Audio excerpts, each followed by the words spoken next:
Over there is a period of time given, അല്ലെ? ഒരു period of time കൊടുത്തിട്ടുണ്ട്. ഏതാണ് പീരീഡ് ഓഫ് ടൈം? അൾസർ എന്ന് പറയുന്നത് ഹിസ് എന്ന് എഴുതരുത്. നമുക്ക് അങ്ങനെ പറയാൻ പറ്റില്ല. പകരം നമ്മൾ എന്താ പറയുന്നത്? നമ്മളോട് ചോദിക്കുക എങ്ങനെയുണ്ട്, നമ്മൾ ഓക്കെ ആയി വരുന്നു, അങ്ങനെയല്ലേ പറയുന്നത്? അതിന്റെ ഒരു എക്സാക്ട് ഇംഗ്ലീഷ് വാക്കാണ് നമ്മൾ പഠിക്കേണ്ടത്. അങ്ങനെയാണ് നമ്മൾ പറയേണ്ടത്. എങ്ങനെയാണ് പറയേണ്ടത്? ഹിസ് കണ്ടീഷൻ ഹാസ് മെയ്ഡ് എന്നാണ്. പ്രസന്റ് പെർഫെക്റ്റ് ആണ് എപ്പോഴും എഴുതുന്നത്.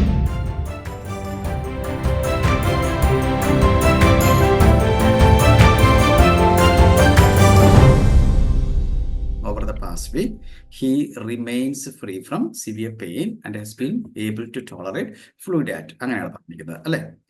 അതെങ്ങനെ കറക്റ്റ് ചെയ്തെഴുതേണ്ടത്? അത് തെറ്റാണോ ശരിയാണോ? ആദ്യം ഇത് പറയാമോ? തെറ്റാണോ ശരിയാണോ?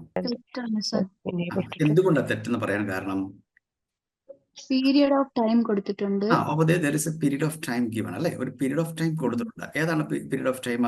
ഓവർ ദ പാസ്റ്റ് പറഞ്ഞാൽ കഴിഞ്ഞ ആഴ്ചകളിൽ എന്നർത്ഥം. കഴിഞ്ഞ ആഴ്ചകൾ എന്ന് പറഞ്ഞാൽ ആദ്യത്തെ ആഴ്ച മുതൽ തുടങ്ങി തുടർന്നുള്ള ആഴ്ചകൾ എന്നർത്ഥം. അപ്പൊ നമുക്ക് സിമ്പിൾ പ്രസന്റൻസിൽ ഹി റിമെയിൻസ് ഫ്രീ എന്ന് പറയാൻ പറ്റുമോ? ഇല്ല, we cannot say he remains free, അല്ലെ? അവിടെ എന്ത് ഉപയോഗിക്കണം? നമ്മൾ ടൈം ഫ്രെയിം തന്നിരിക്കുമ്പോൾ പ്രസന്റ് പെർഫെക്റ്റ് ടെൻസ് ആണ് നമ്മൾ ഉപയോഗിക്കേണ്ടത്. അപ്പൊ ഇവിടെ നമുക്ക് എങ്ങനെ പറയാം? He has remained. He has remained എന്ന് പറയാം. രണ്ട് രീതിയിൽ പറയാം. ഒന്നെങ്കിൽ നിങ്ങൾക്ക് എഴുതാം ഹി ഹാസ് റിമെയിൻഡ്. ഇതൊക്കെ നമ്മുടെ ക്വസ്റ്റ്യൻ പേപ്പറിൽ വന്ന സെന്റൻസ് ആണ് കേട്ടോ, അതുകൊണ്ട് അതേപോലെ എടുത്ത് എഴുതിയിട്ടുള്ളത്. He has remained free from, remained എന്നാണ് third form of verb. He has remained free from severe pain and has been able to tolerate fluid diet. അങ്ങനെ എഴുതുന്നത് ഒന്നെങ്കിൽ അങ്ങനെ എഴുതാം, അല്ലെങ്കിൽ നമുക്ക് എഴുതാം he has been free from severe pain. അങ്ങനെ എഴുതില്ലേ? he has been free from എന്ന ഫ്രേസ് നമുക്ക് ഉപയോഗിക്കാം. has been free from remained വേണ്ട, free from severe pain and has been able to tolerate. Clear ആയോ? നിങ്ങൾ നോക്കേണ്ടത് നമുക്ക് കേസ് നോട്ട്സിൽ ഒരു ടൈം ഫ്രെയിം തന്നിട്ടുണ്ടോ എന്നുള്ളതാണ്. ഇവിടെ ടൈം ഫ്രെയിം തന്നിട്ടുണ്ടോ ഓവർ ദ പാസ്റ്റ് വീക്ക് എന്നാണ്. അപ്പൊ നമ്മൾ പ്രസന്റ് പെർഫെക്റ്റ് ടെൻസിലാണ് എഴുതേണ്ടത്. മനസ്സിലായോ? ഈ രണ്ടാമത് നമ്മൾ has been able to tolerate, അത് പ്രസന്റ് പെർഫെക്റ്റ് ടെൻസ് തന്നെയാണ് നമ്മൾ എഴുതിയേക്കുന്നത്. ക്ലിയർ ആവുന്നുണ്ടോ നിങ്ങൾക്ക്? യെസ്. നമുക്ക് അടുത്തതിലേക്ക് പോകാം. അടുത്തത് the patient experienced seizures on 3 occasions എന്നാണ് പറഞ്ഞേക്കുന്നത്. എന്താണ് അതിനർത്ഥം?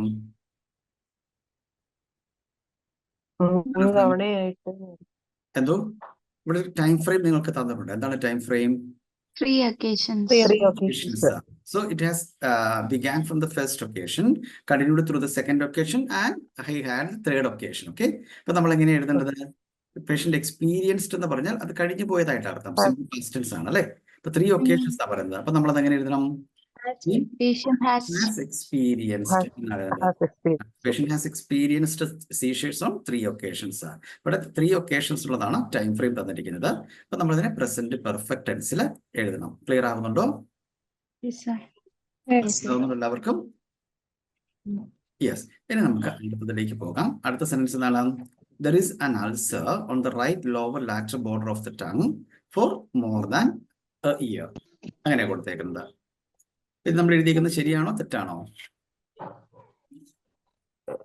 എഴുതിയേക്കുന്നത് ശരിയാണോ തെറ്റാണോ? Ulcer, there is an ulcer എന്ന് പറഞ്ഞാൽ ഇപ്പോൾ ഒരു അൾസർ ഉണ്ടെന്നാണ്. അവിടെ ഒരു ടൈം ഫ്രെയിം തന്നിട്ടുണ്ട്. എത്ര വർഷമായിട്ടുണ്ട്? അപ്പൊ നമ്മൾ എങ്ങനെ എഴുതുന്നത്? കറക്റ്റ് ചെയ്ത് പറയാമോ? ചിന്തിച്ചിട്ട് പറഞ്ഞേ. ഒരു വർഷത്തിൽ കൂടുതലായിട്ടുണ്ടെന്നാ പറയേണ്ടത്. അപ്പൊ നമ്മൾ തന്നെ പ്രസന്റ് പെർഫെക്റ്റിലേക്ക് മാറ്റണം. അതെങ്ങനെ മാറ്റുന്നത്? എന്നാണ് മനസ്സിലാവുന്നത് നിങ്ങൾക്ക്? there has been an ulcer on the right lower lateral border of tongue, TOUNG.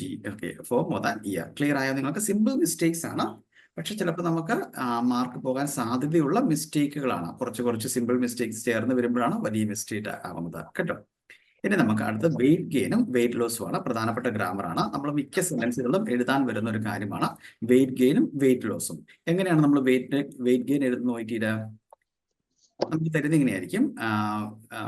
Case കൊണ്ട് നമുക്ക് തരുന്ന ഇങ്ങനെയായിരിക്കും. നിങ്ങൾക്ക് സ്ക്രീൻ കാണാവോ? അപ്പൊ നമുക്ക് തരുന്ന ഇങ്ങനെയായിരിക്കും. 10 kg weight, WEI GT, 10 kg weight എന്നിട്ട് ഹൈഫൻ ഇട്ടിട്ട് 3 months തരും. ഇങ്ങനെയായിരിക്കും കേസ് കൊണ്ട് തരുന്നത്. അതിനർത്ഥം എന്താ?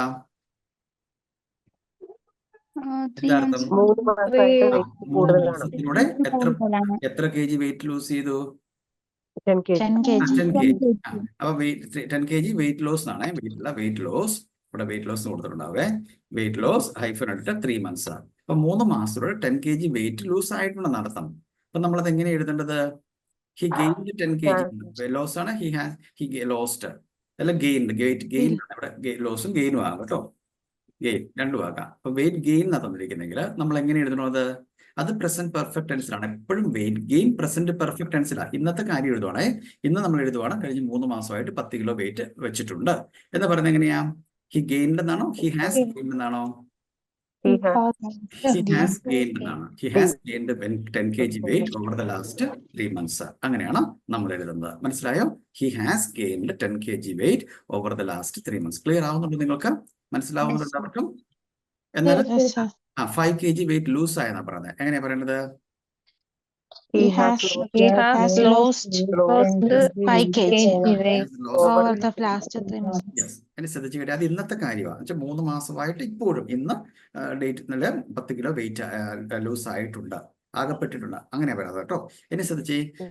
നമ്മളിത് കഴിഞ്ഞ വിസിറ്റിൽ വന്നപ്പോഴായിരുന്നു കണ്ടത്. കഴിഞ്ഞ വിസിറ്റ് വന്നപ്പോൾ 10 കിലോ വെയിറ്റ് നഷ്ടപ്പെട്ടതായിട്ട്, വെയിറ്റ് ഗെയിൻ ചെയ്തതായിട്ട് കണ്ടു. കഴിഞ്ഞ വിസിറ്റില്ല, ഇപ്പോഴല്ല, മുമ്പത്തെയാണ്. അപ്പൊ അതെങ്ങനെയാ പറയേണ്ടത്? ഹി ഹാഡ് ഗെയിൻഡ് എന്നാണ്. പാസ്റ്റ് പെർഫെക്റ്റ് ടെൻസിലാണ് എഴുതേണ്ടത്. എങ്ങനെയാ പാസ്റ്റ് പെർഫെക്റ്റ് ടെൻസിൽ എഴുതുന്ന പറയാവോ? He had gained 10 kg weight over the last 3 months. അപ്പൊ ഇപ്പോഴത്തെ ഇന്നത്തെ കാര്യം പറയുന്നത് കറന്റ്ലി അല്ലെങ്കിൽ ടുഡേയിലെ കാര്യം നമ്മൾ എഴുതുവാണെങ്കിൽ he has gained 10 kg weight over the last 3 months എന്നാണ്. ഇനി മുമ്പത്തെ കാര്യമാണെങ്കിൽ ഹി ഹാഡ് ഗെയിൻഡ് എന്നാണ്. മനസ്സിലാകുന്നുണ്ടോ? യെസ്. പിന്നെ നമ്മൾ കേസ് നോട്ടിൽ എപ്പോഴും എഴുതേണ്ട ഒരു കാര്യമാണ്. എപ്പോഴും കേസ് നോട്ടിൽ നമ്മൾ എഴുതേണ്ട ഒരു കാര്യമാണ് അവന്റെ പേഷ്യന്റ് പെയിന് അല്ലെങ്കിൽ സ്വെല്ലിങ് അല്ലെങ്കിൽ സബ്സൈഡ് ചെയ്തു അല്ലെങ്കിൽ റിഡ്യൂസ് ചെയ്തു നമ്മൾ പറയേണ്ടി വരും അല്ലെ. മിക്കപ്പോഴും കറന്റ്ലി അവന്റെ പെയിൻ റിഡ്യൂസ് ആയിട്ടുണ്ട്, സ്വെല്ലിങ് റിഡ്യൂസ് ആയിട്ടുണ്ട്. റിഡ്യൂസ് ചെയ്യുന്ന വേറൊരു വാക്കാണ് സബ്സൈഡ് ചെയ്യുക എന്ന് പറയുന്നത്. നമ്മളത് എങ്ങനെയാ പറയേണ്ടത്? എങ്ങനെയാ പറയേണ്ടത്? ഹലോ ഹലോ കേൾക്കാവോ നിങ്ങൾക്ക്? ഹലോ എങ്ങനെയാ പറയേണ്ടത്? അപ്പൊ ഇന്ന് പെയിൻ റിഡ്യൂസ് ആയിട്ടുണ്ട്. കറണ്ട് കണ്ടീഷൻ ഇന്ന് ഡിസ്ചാർജ് ചെയ്യുന്ന സമയമാണ്. അപ്പൊ ഇന്ന് പേഷ്യന്റ് പെയിൻ റിഡ്യൂസ് ആയിട്ടുണ്ടെന്ന് എങ്ങനെയാണ് നമ്മൾ പറയുന്നത്?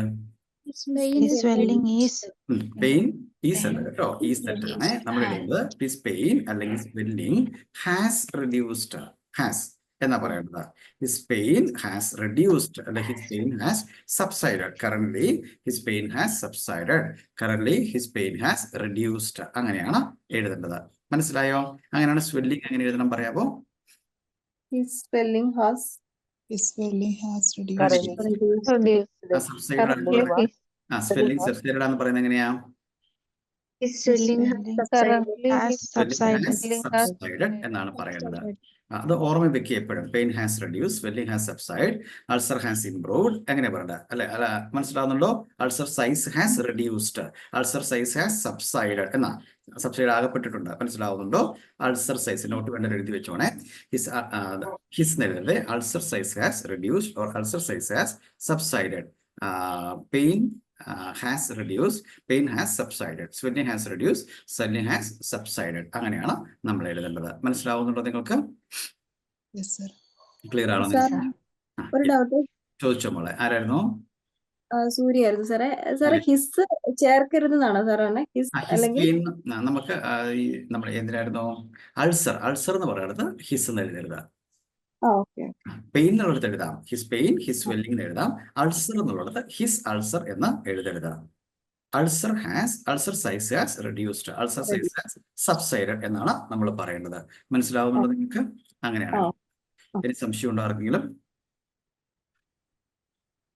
ഉണ്ടോ? ഇല്ല. നമുക്ക് അടുത്തതിലേക്ക് പോകാം. നമ്മൾ അടുത്ത ഏറ്റവും പ്രധാനപ്പെട്ട കാര്യം നമ്മൾ ഈ current his pain has reduced എന്നൊക്കെ എഴുതുന്നത് പോലെ തന്നെ ഏറ്റവും പ്രധാനപ്പെട്ട കറണ്ട് കണ്ടീഷൻ കാണിക്കുക. ഇപ്പോൾ പേഷ്യന്റ് കണ്ടീഷൻ ഇംപ്രൂവ് ആയിട്ടുണ്ട് എന്ന് പറയുന്നത് എങ്ങനെയാണെന്ന് പഠിക്കാൻ പോകുന്നത്. ഇപ്പോൾ പേഷ്യന്റ് കണ്ടീഷൻ മിക്ക കേസുകളിലും പേഷ്യന്റ് കണ്ടീഷൻ ഇംപ്രൂവ് ആയിട്ടുണ്ട് അല്ലെങ്കിൽ ഇംപ്രൂവ് ആയിട്ടില്ല എന്നായിരിക്കും പറയുന്നത്. അതെങ്ങനെ എഴുതേണ്ടത്? എങ്ങനെ എഴുതുന്നത്? നമ്മൾ മിക്കപ്പോഴും ആൾക്കാർ his condition made A good recovery എന്നാണ്. അത് തെറ്റാണ്. അല്ല ഹിസ് കണ്ടീഷൻ ഈസ് ഗുഡ് എന്നാണ്. നമ്മൾ ഈ കണ്ടീഷൻ ഈസ് ഗുഡ് എന്ന് പറയുമ്പോൾ അതിന്റെ അർത്ഥം എന്താണെന്ന് അറിയാമോ? കണ്ടീഷൻ ഈസ് ഗുഡ് എന്ന് പറഞ്ഞ അർത്ഥം എന്താ? കൺഫ്യൂഷൻ നല്ലതാവുന്നു. അത് പെർഫെക്റ്റ്ലി ഓൾ റൈറ്റ് ആണ്. നമ്മൾ ഹോസ്പിറ്റൽ സെറ്റിംഗിൽ കണ്ടീഷൻ ഈസ് ഗുഡ് എന്ന് പറഞ്ഞാൽ അതിനർത്ഥം കംപ്ലീറ്റ്ലി അല്ലെ പെർഫെക്റ്റ്ലി ഓൾ റൈറ്റ് ആണെന്നാണ്. ഒരു പ്രശ്നവുമില്ല, പേഷ്യന്റ് ഓക്കെ ആണെന്നാണ്. മനസ്സിലാവുന്നുണ്ടോ? നമുക്ക് അങ്ങനെ പറയാൻ പറ്റില്ല. പകരം നമ്മൾ എന്താ പറയുന്നത്, നമ്മളോട് ചോദിക്കുക എങ്ങനെയുണ്ട്, നമ്മൾ ഓക്കെ ആയി വരുന്നു, അങ്ങനെയല്ലേ പറയുന്നത്. അതിന്റെ ഒരു എക്സാക്ട് ഇംഗ്ലീഷ് വാക്കാണ് നമ്മൾ പഠിക്കേണ്ടത്. അങ്ങനെയാണ് നമ്മൾ പറയേണ്ടത്. എങ്ങനെയാണ് പറയേണ്ടത്? ഹിസ് കണ്ടീഷൻ ഹാസ് മെയ്ഡ് എന്നാണ്. പ്രസന്റ് പെർഫെക്റ്റ് ആണ് എപ്പോഴും എഴുതുക. അത് കംപ്ലീറ്റ് ആയിട്ടില്ല, റിക്കവറി കംപ്ലീറ്റ് ആയിട്ടില്ല, അത് നടന്നുകൊണ്ടിരിക്കുന്നു എന്ന് കാണിക്കാനാണ് has made a good recovery എന്ന് പറയുന്നത്. ക്ലിയർ ആവുന്നുണ്ടോ? എന്ന് പറഞ്ഞാൽ അത് കംപ്ലീറ്റ് ആയിട്ടില്ല, ഓൺ ദ പ്രോസസ് ആണ്. മനസ്സിലാവുന്നുണ്ടോ? Has made a good recovery. Clear ആവുന്നുണ്ടോ നിങ്ങൾക്ക്? അങ്ങനെ എഴുതേണ്ടതാ. അപ്പൊ ഒന്നെങ്കിൽ എഴുതാം his condition has made a good recovery, അല്ലെങ്കിൽ നമുക്ക് എഴുതാം his condition has made satisfactory improvement എന്ന് എഴുതാം. His condition has made satisfactory improvement. അല്ലെ എഴുതാം his condition has made good progress എന്ന് എഴുതാം. വാക്കുകൾ മാറി ഉപയോഗിക്കുക, കുഴപ്പമൊന്നുമില്ല.